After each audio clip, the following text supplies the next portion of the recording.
And welcome back to Rachel's Enchanting Cakes tutorial 2. This is just to show you how to colour fondant. I was really confused when I first started because I couldn't understand, you know, all those colourings you get from the supermarkets. They're really runny. And you're adding it to this small piece of fondant. That's because you don't use them. Now if I take you down to these, all of these are called colour pastes. They work very differently. If I just open one and take some out using my cocktail stick, it's really thick compared to what you would get in the supermarket. Yes, they are more expensive, but you will literally only need a tiny bit.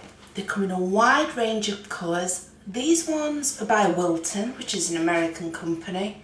Fantastic. Squire's Kitchen are really good and have a wide range of colours. You can find all of these from really good cake decorating stores online. These, however, are my new favourite, I'm not going to lie, and I do want to invest in more. They're by Rainbow Dust, and these are brand new. These are called Pro Gels. They're just as thick as these are, but you don't need to mess around with cocktail sticks, as they have a nice little tube just on the end, and you literally just squeeze it out. So those are your colours. They're called colour pastes. You get yourself online and you'll easily find them. Another asset to the kitchen when colouring fondant, especially if you're colouring an awful lot of fondant.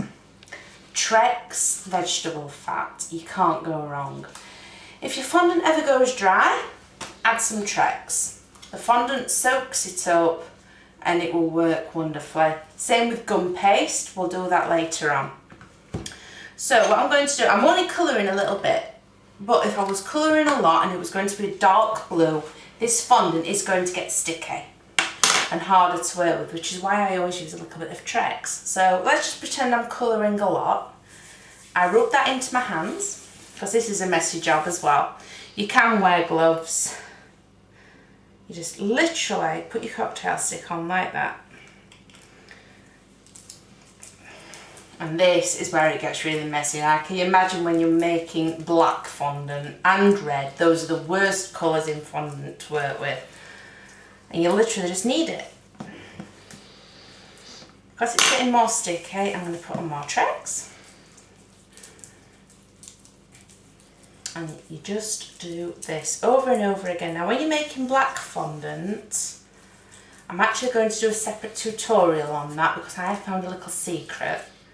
Makes it that little bit easier to turn black, because you literally end up using half a tub of your Wilton paste just to be able to colour black fondant, whereas to make this blue, if you can see, we've only just used a tiny bit. Now if I keep kneading that, it's going to get rid of all the streaks in it. It's really pliable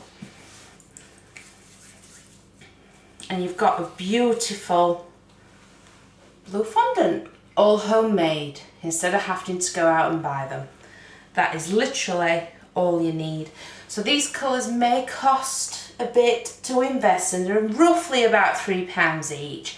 Sometimes you can find them cheaper, but you cannot use the ones from the supermarkets. And once you've got them all, apart from the colour red and the colour black, these I promise you will last an awful long time, and they have very good best before dates on as well.